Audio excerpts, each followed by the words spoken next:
Well, you may have heard the old saying that security trumps trade. Well, today we're going to talk about the implications that the United States administration has declared drug cartels as terrorists and its impacts on each of us in Canada. Well, today we're going to talk about the issue of security, borders, and the whole executive order signed by Donald Trump earlier this year that designates drug cartels around the world as terrorists. And you might ask, well, what is its implications in terms of our way of life in Canada? Well, we're going to talk about that because it hits home to our way of life, our economy, our safety, and so much more. So it's a fascinating topic. So I thought I would confer with my friend and senior fellow at Frontier, Scott McGregor. So a warm welcome to you, Scott. Well, thank you for having me, David. Well, Scott, it's great to see you back. You're certainly a security analyst. You've worked both with the RCMP and the Armed Forces. And so, and you're also the co-author of a fascinating book, and I certainly recommend this, called The Mosaic Effect, which really talks about a lot of these issues. So we're really grateful to talk about this issue. Now, we know that when it comes to the announcement regarding the designation of drug cartels as terrorists, this is certainly a landmark decision. And I wanted to share this clip with you. Welcome back. Let's start with this story, as there are growing concerns that American companies may take a hit from the White House move to designate Mexican cartels as foreign terror groups. Analysts say the order could put U.S. businesses at increased risk of prosecution. And the presidency blames the cartels for fentanyl trafficking that has caused tens of thousands of drug overdoses each year. And we have Mitch McCann reporting from New York. Mexico's drug cartels are known for their brutality and corruption, and they are widely blamed for America's drug epidemic. The Drug Enforcement Administration says nearly 75,000 Americans died in 2023 from an overdose of an opioid drug like fentanyl, and much of that came from across the southern border. The cartels are waging war in America, and it's time for America to wage war on the cartels, which we are doing. That war began on his first day in office when Mr. Trump announced he would be designating certain cartels as foreign terrorist organizations, or FTOs. Experts say this would allow counter-terrorism measures to be employed in the fight, including covert ops. Mexican cartels account for 6 of the 8 FTOs and include the dominant Sinaloa cartel and the powerful Jalisco New Generation cartel. Henry Zima of the Center for Strategic and International Studies in Washington, D.C. says the terrorist group designation would also allow U.S. officials to go after cartel money. Foreign terrorist organization designation at its base level opens up a number of different legal mechanisms to target material support or financing of these groups, which could conceivably be used to go after some of their financial networks. But that also means the people who do business with these cartels could be targets. Even families who send money from the US back to relatives in Mexico may be implicated if the money ends up in cartel activity. So there is an interesting take on the designation of drug cartels as terrorist organizations. So I want to turn to you, Scott, and ask you, so is this designation significant, or is it just simply one of another executive order that may or may not make any difference? Is this significant in your mind? Yeah, the designation is quite significant. It does follow on President Obama's 2011 executive order identifying transnational organized crime groups as national security threats. What that did was it opened up the avenues for sharing classified information within the agencies in the United States, right down to law enforcement. This enabled them to, start looking at things a lot more robustly than what we're doing in Canada. We don't have the same capability. But by Mr. Trump designating them as terrorist groups, now we see the opportunity to really go after what is spreading and is connected to nation state threats as well. And so that's very significant, and it does impact Canada in a number of ways. But yeah, it's very significant for Canadians to pay attention to the activity and the way that the United States is approaching these threats. Mm-hmm. So this is quite a historic moment then. And so we're going to dive into this, Scott, together, because obviously it's not just our security that matters, it's our prosperity. And the two are interrelated. And I think that's why we use the phrase that security trumps, the economy. So what do we really mean by that, Scott, when we say that point? Well, without the security, it's very difficult to have economic stability. We've seen this in overseas operations as well. If you put things ahead of security, they end up falling apart, and the threats end up manifesting and causing any opportunities to be undermined. So that's the real issue, is that Canada is experiencing this national security threat in a number of different sectors, and it's in our critical infrastructure. It's affecting our allies.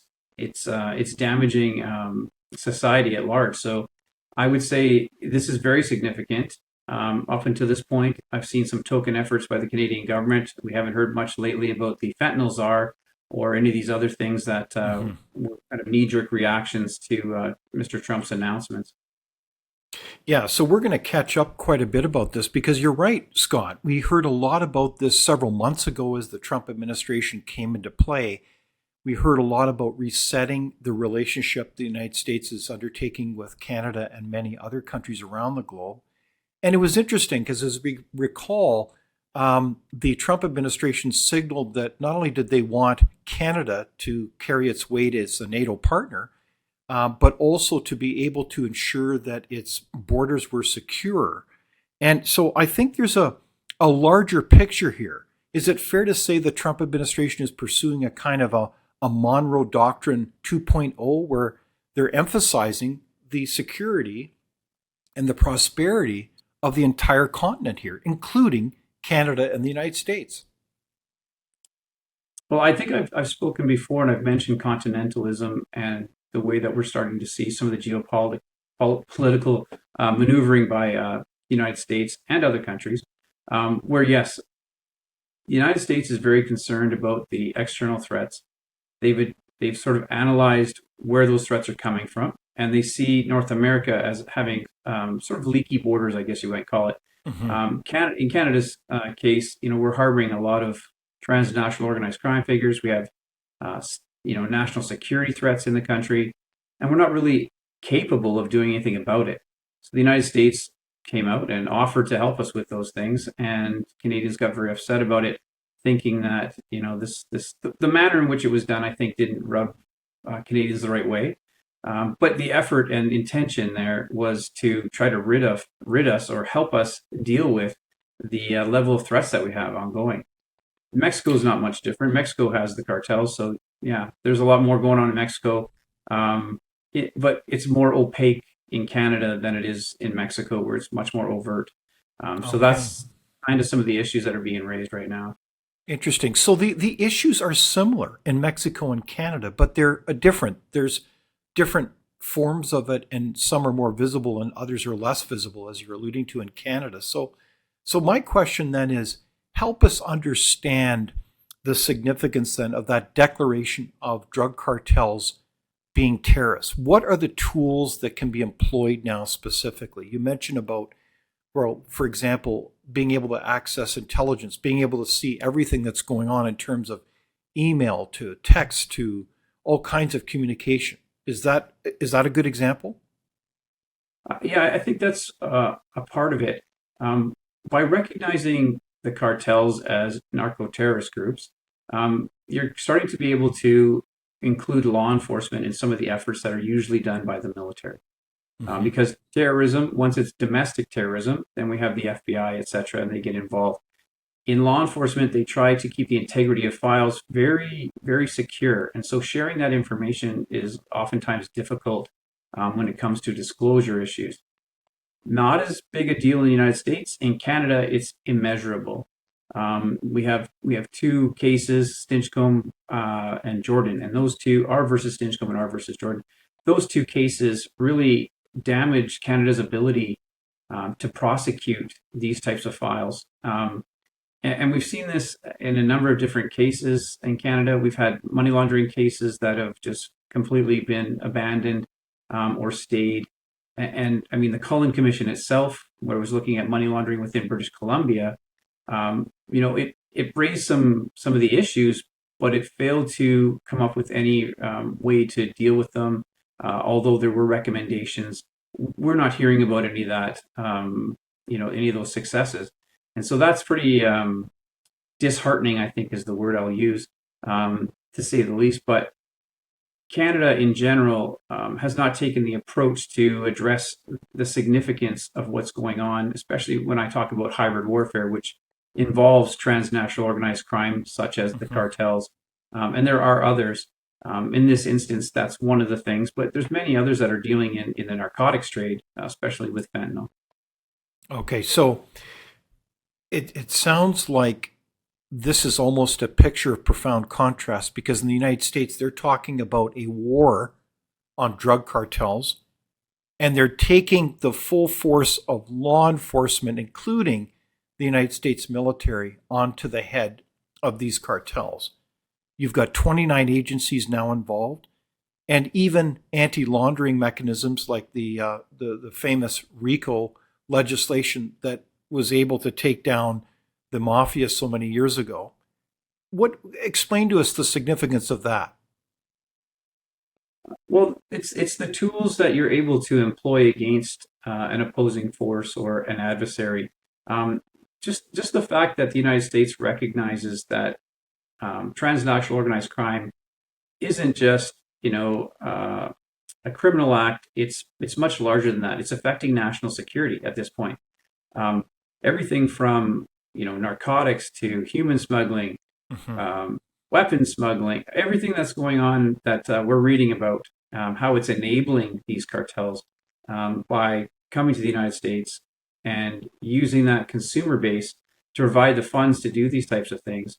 That's very significant. The main issue, though, is that nation states see this as an opportunity. And that's where the biggest threats come in, because now they're helping these groups achieve what the nation state is after, which is the fall of the West. China has a mandate to control the world by 2049. It's in their white papers, and they work closely with the cartels. So these things are starting to become more open source, and people are starting to grasp what's going on. Not just we've got these guys selling drugs in our neighborhood. It's much larger than that, and that's the scope that the United States is addressing. Okay. Canada, so that's at this what point, is ignoring it. Sorry, yeah. Sorry, is that what you mean then, Scott? Is that what's going on here is not just simply theater? The United States is recognizing the bigger strategic picture. This is not just local drug gangs. These are large, sophisticated organizations that have the best weaponry. They have great lawyers that are doing bad things, you could argue, but they are clearly sophisticated as they move their agenda forward, and they're even linked to other countries, like the People's Republic of China, among others. Is that what you're getting at? So that's why they use the language, this is a war. That's correct. I mean, the United States recognizes all of their threats, and from all the different levels of threat, from tactical to operational to strategic level threats, and the cartels operate within all of those parameters. The typical vision of the cartels is what you're seeing on Netflix, with guys cutting off people's heads and this kind of thing. And the reality is that the cartels are a very sophisticated group, and the security arms can be quite ruthless, certainly. But when you get to the top levels, it's Fortune 500 CEOs. When they're discussing business, they're talking about units. They're not talking about dime bags of dope and cocaine. This is a much bigger organization than people realize. When you get into trade-based and service-based money laundering, everything from avocados to Chinese electric vehicles, these things are all part of the larger picture and how it's being used to both raise funds for operations on North American soil, but also to fund other things and to undermine the ability of the United States to combat these things. These people have infiltrated every aspect of U.S. agencies. They have all the information on their employees. The capabilities that these groups have is the same as a nation state. So Okay. they're being lumped in with the nation states that are doing the same thing. Hezbollah is an example. All right. So this is a game-changing strategy then, because they recognize the threat that they're dealing with is like a nation state. It is driven by all kinds of business. So I need your help to kind of understand what's going on here in some of the basics then. And before I do that, I want to show kind of a visual representation of the cartels themselves in Mexico and the United States.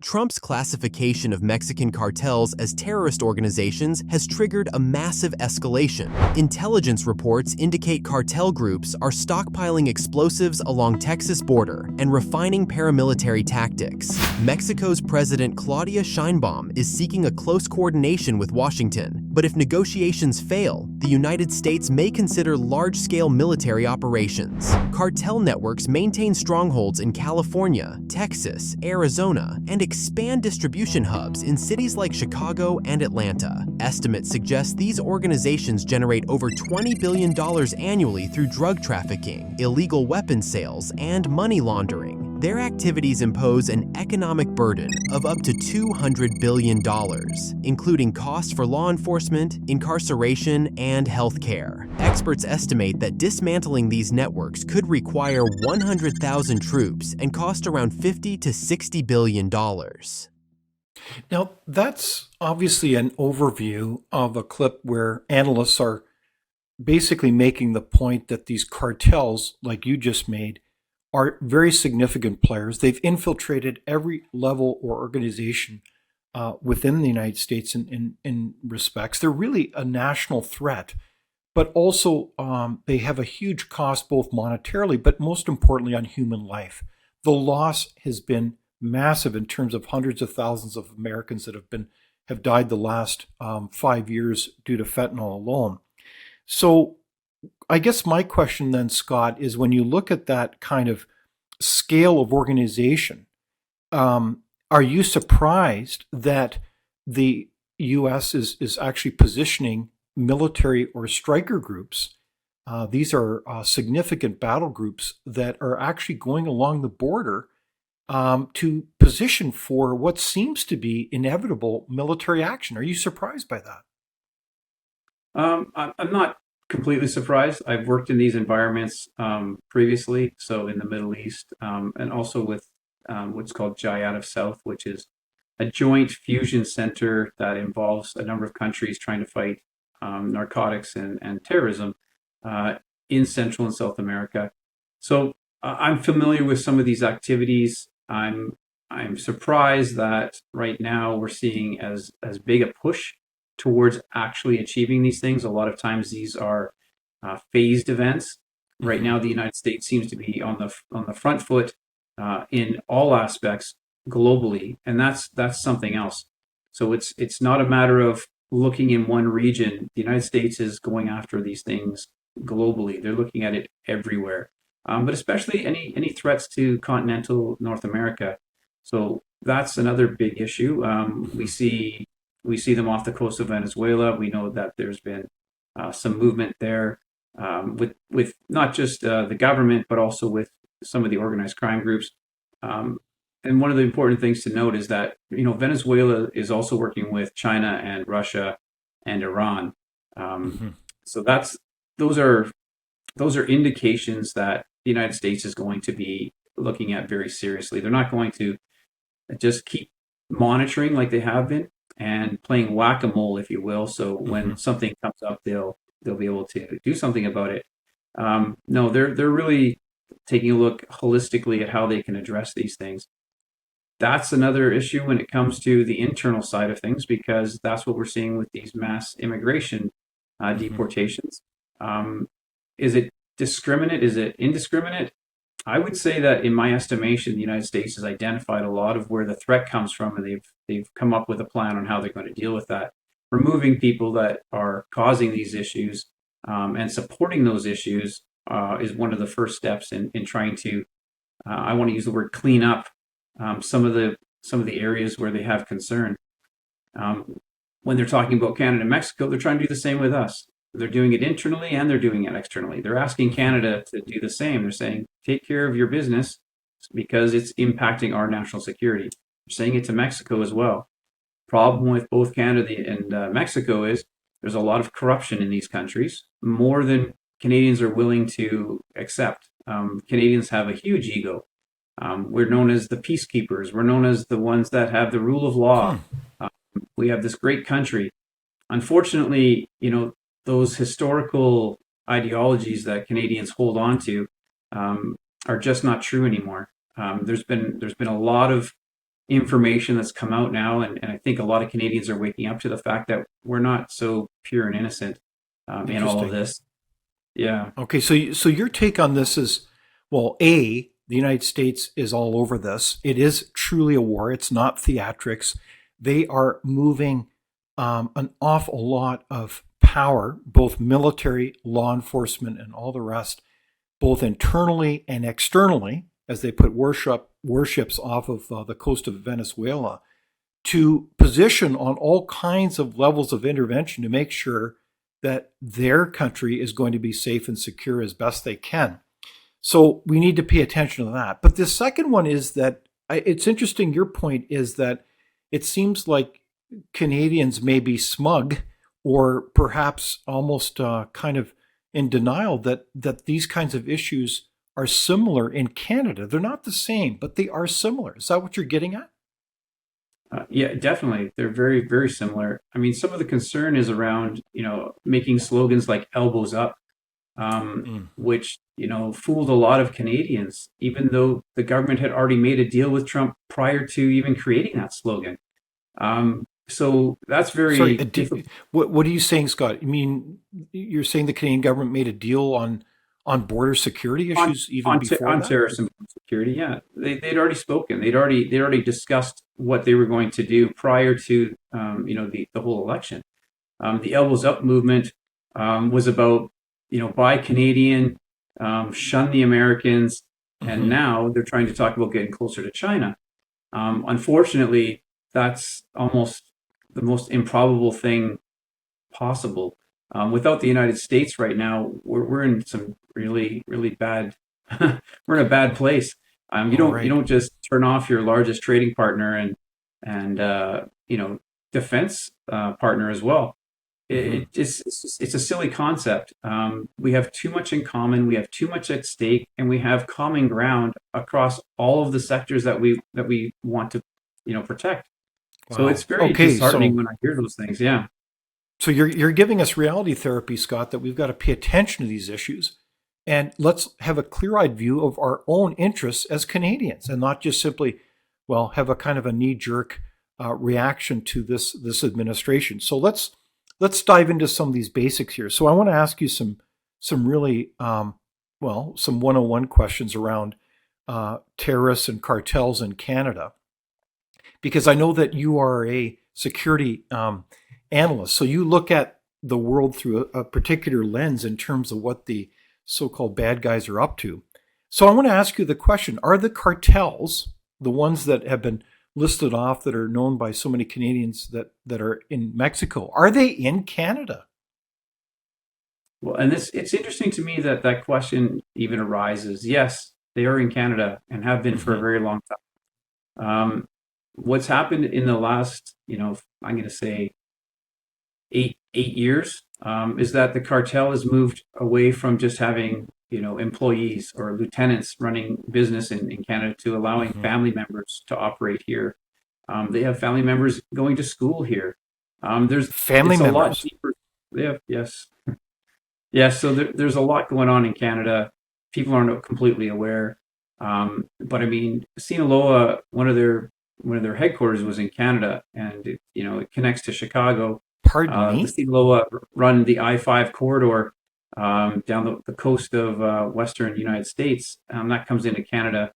The CJNG, the Jalisco New Generation, they operate here in Canada as well. They're the wealthiest of the cartels. and the Sinaloa are the largest, so they have the most reach. And to think that these guys compete on everything, I think that's a mistake. I think that there is common ground where they obviously work together on some things, just like every other group that we've seen in Canada. The United States tends to be a little more territorial, but in Canada, it's a free-for-all. Okay, so that's fascinating. I think a lot of Canadians would be surprised to hear that the cartels are alive and well in Canada. It's interesting. You're starting to see more stories in the news media that there are cartel businesses going on and arrests being made. There's even super labs, like we heard of the one in the winter, the famous one in Kelowna that was shut down. But there's many, many others, because the initial response from our Canadian government is there's nothing to see here. There's no problems. Well, there are some problems, but they're pretty minor. So is that a fair comment? Because I look at this and think it's hard to know what to believe. Are these issues significant in Canada? I mean, help give us guidance in terms of how significant this issue is. The propaganda to maintain public confidence is something that I can't really explain, other than the fact that Canadians deserve to know what's going on in their own country. And unfortunately, we see things where these cover-ups are occurring. I don't even know if they're cover-ups, but the misinformation that's being provided to the public is just Now, hold on wrong. for a sec. You say misinformation, and you used the word propaganda. Those are pretty significant terms, Scott. What are you getting at here? That we're being misled on the scale of this issue? Yeah, I would definitely say that Canada's been misled. Some of these estimates are just pulled out of a hat. To think that Canada isn't providing fentanyl to the United States in mass quantities, I just don't understand how people can't see that using just pure logic. You mentioned the super lab out of Kelowna, and I believe it was over 80 million doses of fentanyl. That's enough to kill everyone in Canada twice. Wow. So to think that Canada has a market for this type of product is just mind-boggling. Mm-hmm. That product is going other places, not just the United States, to other places. So when we see these things being imported into Canada, we see precursors, but we also see finished product, and most of the finished products has been coming from China. But also the precursors. And when the precursors aren't made illegal, it's very difficult for law enforcement or the other agencies to do anything about it. I'll take it a step further. In Canada, it's not licensed. There's no regulatory compliance requirements to own a pill press. So you could go out right now and buy yourself a pill press, order yourself some precursors, and if you know the chemistry, you can start doing this in your basement right now. Wow. We don't have anything to stop that. And when we do finally see them putting it together, we rarely have success when it comes to arresting the whole network, as in the Kelowna super lab. One person was arrested. The United States is not happy about that. Out of that major drug lab, this is a sophisticated major drug lab in Kelowna. You're saying only one guy was arrested? Only one guy was arrested. And why? How is that possible? Well, I'd like to ask the same question. Now, I would hope that there's ongoing investigations to it. And I don't want to speak too deeply into it, but perhaps there's follow on because naturally you want to try to minimize the capability of these organizations. Unfortunately, the majority of information that Canadian agencies receive is from the United States. And if you're not working with the United States very well, then you're going to have difficulty, acquiring that information. But also when it comes to prosecuting these things. In Canada, we see people get arrested all the time, and nothing happens. They're arrested, and in British Columbia, law enforcement officers can't charge someone. They can only recommend charges to Crown Counsel. The Crown decides if they're going to prosecute. Now, if that's not done in a timely fashion and the disclosure isn't, provided, then that case gets thrown out. And this happens a lot. And even if it does go through, I mean, we can look at the national security case of the head of the RCMP's intelligence, and he gets 14 years. Crown recommended 30 years. How did they cut it in half? And that's probably one of the most damaging cases in Canadian history, because this person was talking to the Okay, cartels. but There are let's just Chinese. okay. Let's get to that in a sec. Let's just back up for a moment because there's a lot here to unpack, as they say, Scott. Sure. But to be clear, the cartels are here, the bad guys are here, the criminals are here because it's easy to do their bad stuff here. It's easy to do their business here in Canada. That's the answer, isn't it, Scott? That is the bottom line, yes. So this is mind-blowing because you think that our governments would have a clear-eyed vision of our interests of protecting Canadians' welfare and safety and security, full stop. But on top of that, we're saying the United States now doesn't just see these actors as criminals, they see them as terrorists within a war. And so if we're enabling the bad guys, e.g. the terrorists as defined by the Americans, to go forward and do their business, then where does that put Canada? That puts everything at risk, doesn't it, Scott? Including our economy. It certainly does. I mean, so when you mentioned my book, the premise of the book starts with a document that the Department of Justice in the United States wrote, and it identified Canada as a national security threat to the United States. We're seen as a national security threat by the U.S. We are. And this goes back, that was written in 1998. 1998. So 1998. So this isn't new. Now that document mainly focused on the Chinese influence. I mean, if anyone's aware, the headquarters for the Belt and Road Initiative is in Canada, and it is in the Lower Mainland near Vancouver. People aren't completely alive to the fact that China is at war with the West. They are at war with Canada. They're not an economic partner in the way that you think. There's lots of discussion about keep your friends close, your enemies closer. But this takes it to a whole new level, especially when you're offsetting what your largest trading partner and defense partner is trying to achieve. So you're undermining their effort. But Scott, I want to just ask you a question though. When you frame up the Communist Party of China as that kind of enemy or threat, is that an overreaction? Because I get comments back from others that say, are you looking at this issue too black and white, in the sense that China's an amazing country. We do a lot of business with them. We should be doing more business with them. So why do you see them as a threat? Well, the funny thing is that if you go onto any scholarly or academic website, you're going to be able to find information that's going to provide you with a ton of evidence about what I'm speaking to. So when I identify China as being at war with Canada, simply based on the cyber activity of the Chinese government attacking the Canadian government's websites. Good point. And Yes. I've said it before, it's like 3,000 times a minute. If that isn't an act of aggression, I don't know what is. But we can take it further. When we see the political interference pieces, and these are the things that are more in the open that the Yes. general public's able to see. We've had an inquiry over this. Not much was done about anything. I was kind of just left in the wind, Right. as it were. And this is after our agencies are advising. So if you look at the CSIS threat assessment, you'll see the information that identifies China as acting against Canada. When our military goes on operations and we see Chinese vessels or Chinese aircraft, they don't come up as friendlies. They don't come up as neutral. They come up as threat, just like Russia, just like North Korea. So for Canadians to think for an instant that we aren't adversaries, there's a serious problem. You have to figure out who you're aligned with.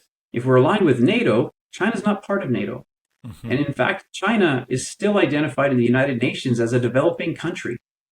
It's why Temu, Shein, all those little online retailers can send stuff so cheap, because they aren't being charged tariffs on the importation. The United States is about to change that. Canada, not so much. Okay. We have some issues that we need to deal with. All right. So there's a lot of certainly sympathetic voices to the People's Republic of China. But that's the context. If we need to be clear-eyed about those issues and interests. So I want to connect some dots here with your help, Scott, because I look at this and I say, well, if the United States sees us as frankly a national security concern, you can connect a lot of dots here on a lot of files that I think put us in a kind of a difficult situation. And I want to go through some of these files with you briefly. So let's just talk about immigration policy for a moment. You know that the last several years, Canada has had a record number of immigrants flowing into this country. Many would argue it's far too high. Those numbers continue to flow in. And what's fascinating is that not only are they displacing a lot of Canadians in terms of jobs and opportunity and their costs in terms of all kinds of services, there's a very particular aspect to this which is very concerning, and that is the revelation from the Canadian government itself that we really don't do high-level vetting of people coming into this country for criminal activity. In fact, it was just revealed 3 months ago that some 17,000 criminals have been let into this country through that immigration flow. Does that surprise you? It doesn't surprise me, but I'm sure it surprises a lot of Canadians. Immigration policy is a federal guideline that is implemented provincially. So how the enforcement happens is done provincially. So that right there tells you the importance of it. The federal government hasn't taken it on and stated, we really want to do something about this. All they can do is provide the guideline. The provinces need to step up, and they need to step in and say, hey, this is what's best for Canada. The vetting process is extremely difficult to defend. I would say that our laws are not designed to achieve what is now required in terms of vetting, due diligence, even in the corporate sector when it comes to know your customer, source of funds, and those types of things. Because some of the countries they're coming from, you don't necessarily get the information that is true. In the instance of China misreports information all the time. You can't trust pretty much anything that comes out of China. We have independent people trying to verify some of this, and you can get a bit better understanding of their numbers. But for the most part, if they want to put a criminal into Canada, it's not that difficult. Okay, so to be clear, it's very hard to vet people coming from some of these other nations because you don't know who's on the other side of the telephone, do we? That is correct. Okay, so that's pretty significant. Now, the other side to this is a very curious thing, and that is over a number of years, as a rule, Canada did not allow Mexican nationals into Canada without a visa. And that was, I guess, seen as a safeguard in terms of some of these issues, but that was taken away the last several years, and now it's been added back on as the visa requirement. So what was that all about, Scott? Well, I won't give any real specific information, but I will say that when they went to the online application, there was impropriety and a lot of fraudulent claims that were being accepted because of the way that it was being handled. Canada does not have a robust agency to deal with these things. We don't have the technology in a lot of cases. We don't have the personnel in a lot of cases. And so they thought it best to go, okay, we've had some instances, kind of like what you read in the news saying, oh, we've lost 30,000 people. We don't know where they are. They've come to the country and we don't know where they are. That right there tells you there's something wrong here. And naturally, that's just one instance that they were willing to admit to because they just lost a whole bunch of public confidence again. So they have to do something, and that was likely why they reintroduced the visa requirement. But, if they want to get in the country, they're going to get into the country, and mainly because we do not have the capability to stop them. This is what the United States has been going through, and this is what they're trying to change. And Canada's not really, paying attention to what the Americans are doing or why they're doing it. They just, I hate to say it, the empathy that Canadians show, while admirable, in this day and age, you need to use a lot more scrutiny in who you're applying that empathy to. Hmm. Well, I'm wondering if part of the problem as well is we don't really hear a lot of these stories or discussion in the legacy media. I am just frankly shocked that so much of the legacy media doesn't talk about these issues at all, in terms of both the concerns around criminal activity to the amount of illegal immigration. These are very important issues. Um, is that part of the problem? Is that Canadians are just simply not aware of it? Yeah, I would dare say that, legacy media has been compromised as well. Um, there were a number of people that I'm familiar with that were writing about these things, and they were silenced. They were moved out of their positions, or told they weren't allowed to report on these types of things. So there's more to it than simply ignorance. There's definitely intent, and when we talk about political interference, which people seem to have grasped as a concept now, that's espionage, that's sabotage, that's subversion, and so getting involved in our politics, in our critical infrastructure, which includes communications, they're able to leverage these things so that that information doesn't get out. I ran into this problem myself. I wrote an article with my co-author and a journalist, and we were unable to get it published in Canada. We had to go to India to have it published, which subsequently ended up in a lawfare case that is ongoing. It's hopefully going to be cleared up soon, but Canada doesn't want to address these things, and I think there's a lot of political pressure when it comes to what they're allowed to report and what they should report. That they're not as independent as people think, and that's why you're getting all this anti-American sentiment, which is ridiculous, because if you go to the United States, they have no idea this is going on. I've talked to a number of people in the United States, and they're like, "What are you talking about? Canada's upset. What's going on?" Like, they don't have this huge fear or anger towards Canada at all. Okay, so in other words, Scott, it sounds like you're challenging us to open our eyes and to think critically about these issues and realize that much of these issues are very important to us, including our safety, our security. How more important can you get than that? And on top of that, it's about our economic future. If we don't play ball when it comes to getting our act together, then we will close the door on our economic opportunity and prosperity. Full stop. So in that context, I guess one of my questions relates to is, quite frankly, I think of different ports of entry in this country. What are the tools that we need to get our house in order? What are some practical solutions here, Scott? Because I look at, well, let's take, for example, the Port of Vancouver. It's one of the largest ports on the West Coast. It's the largest port in Canada by 5 over all the other ports in the country. We still only, I believe, according to my information, really inspect 1% of the containers, the millions that come in every year.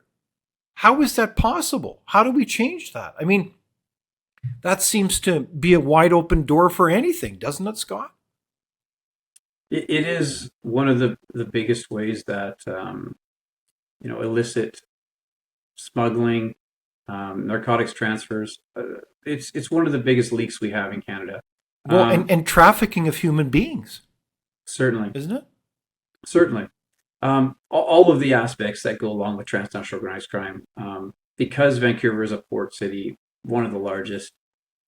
It's definitely one of the biggest concerns, and you've heard them talk about port police and some of these other things, which is fine, but they don't seem to understand that the adversary's tactics, technology, and capabilities are greater than our own.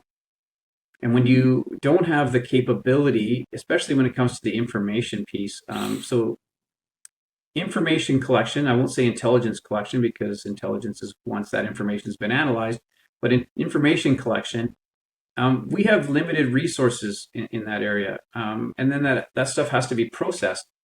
We don't have that capability here. We do have a limited one, and we do have limited success, which is kind of what you hear about in the news. But we don't really have the capability to search those vessels. And now that they've gone to super tankers, that's an even bigger issue, because those can only go into places like Prince Rupert, which is where the RCMP pulled out their federal assets from. So we don't even have a capability there to look at these things. I mean, Prince Rupert isn't even owned by Canada. It's owned by the Port of Dubai, Dubai World, I believe it is. So, yeah, Canadians trying to do something about these things has resulted in, right now in an increased awareness, but nothing in terms of enforcement or disruption.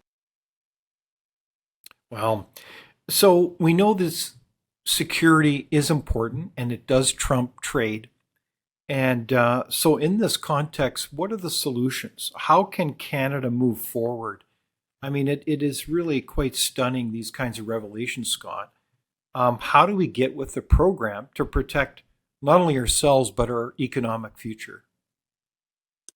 Well, I think one of the things to overcome is fear, because I think Canadians are very fearful when it comes to standing up for things that they know are right.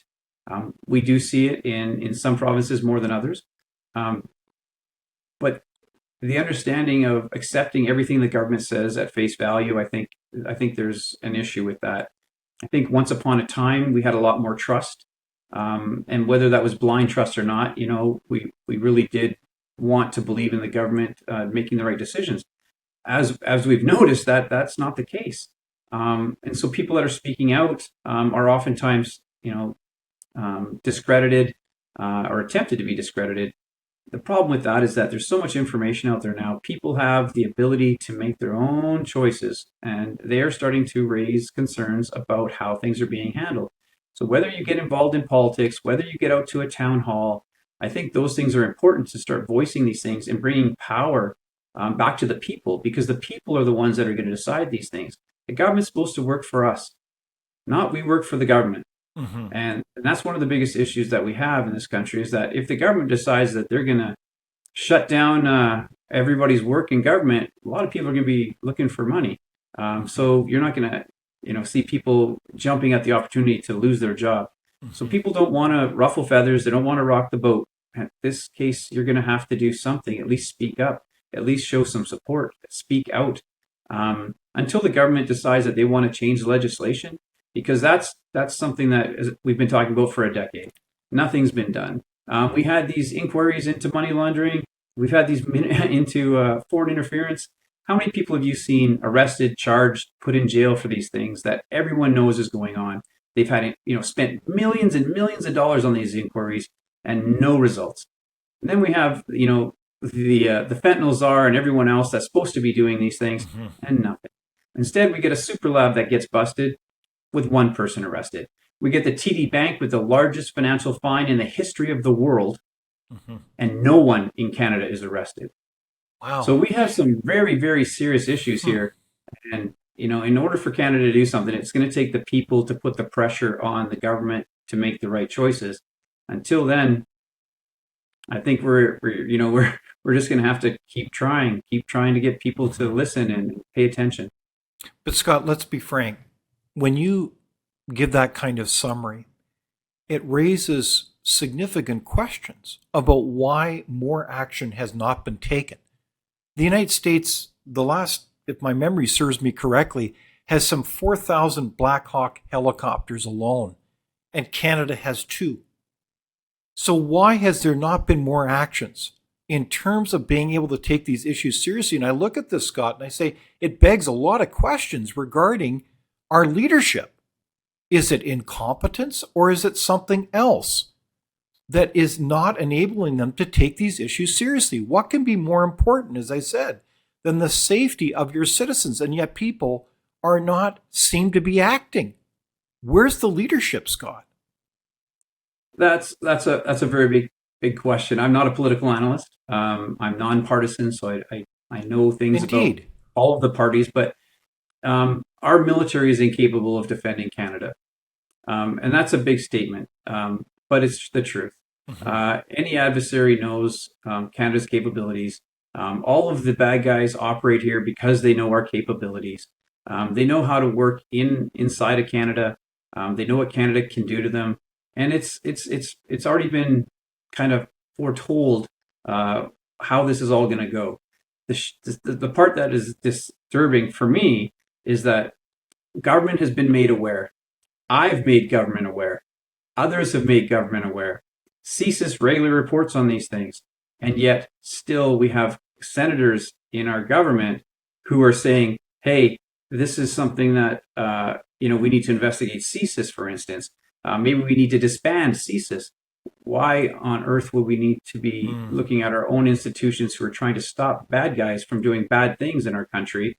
I think there's further investigation that needs to happen into who these people are and why they're stating the things they are, and also a deeper look from a third party, a neutral third party. And I would dare say I would want to talk to the Americans about what they know about people that may have been compromised within our decision-making structures. Because the Americans are looking at everything, and I mean everything. They know about our financial institutions. TD Bank is one of many that they're going to start looking into, especially now that they've designated terrorists, or cartels as terrorists. Because when it comes to terrorist financing, Canada is a hotbed. It's a known place to move your money. Anyone in the industry, all of these intelligence analysts, you'll see it everywhere if you look for it. We all know this is going on, but nothing's being done about it. And it's not necessarily all the people in the law enforcement, because they are doing their best. But once it gets to a point where they need to get to charges and they need to get to the prosecution, they're being stymied. They're being bottlenecked. And then the political will part isn't there either, because the RCMP, CBSA, CSIS are all sub-ministries of the Minister of Public Safety.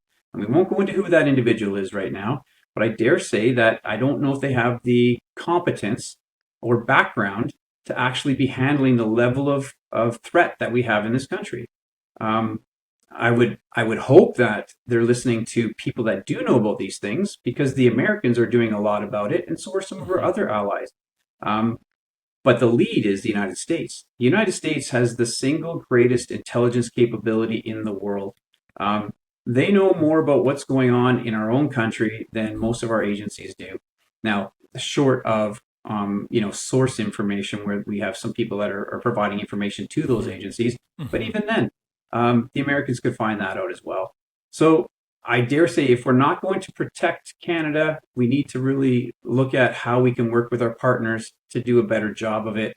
But I don't know if the government's, leaning that way right now. We're seeing them, go into deals with China for ferries, and calling for greater cooperation with China, which is an adversary. It's like saying, let's go to Russia right now, while we're sending billions of dollars to Ukraine.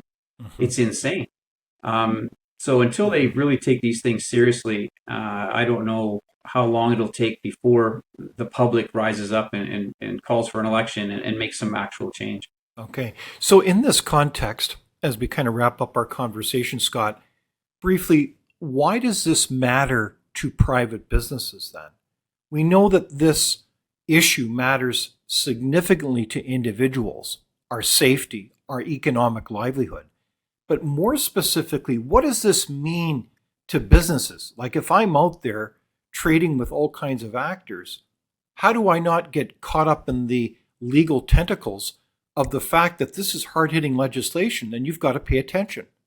What are the impacts for businesses, Scott? Well, I think there's a number of issues that impact Canada economically, mainly in the corporate sector.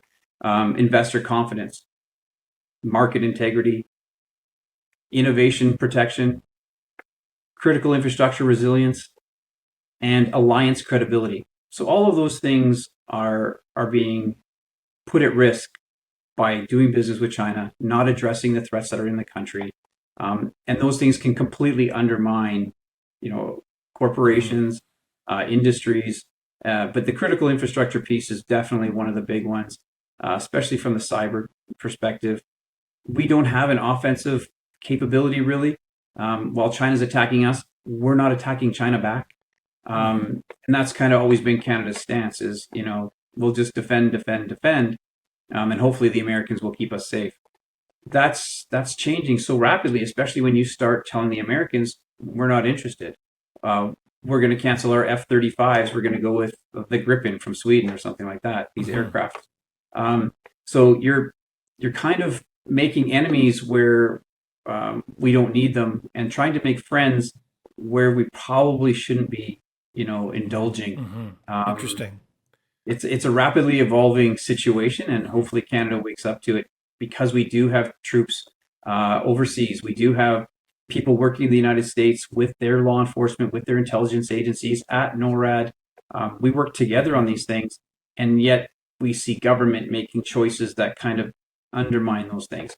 If we can't keep Canada safe, then the corporations are going to abandon us. As we've seen, they're leaving us for the United States all the time. Wow. Well, look, this has been an incredible conversation, Scott McGregor, as we talk about the implications of the U.S. administration declaring cartels as terrorist organizations, because security matters, and we know this will impact not only our prosperity, but our own safety as citizens. So I want to thank you so much for your leadership and your work on this important issue, Scott. My pleasure. I appreciate your time. Thank you for watching Leaders on the Frontier. We're a nonpartisan think tank. We explore ideas, policy, and practical solutions that can make a difference in the lives of Canadians. We do not accept any government funding. We work for you. Thank you for supporting Frontier. Visit fcpp.org to give. While you're there, be sure to check out our latest articles and research. Without open discussion and debate, you're not thinking, nor are you free. Comment below. We'd love for you to join the conversation.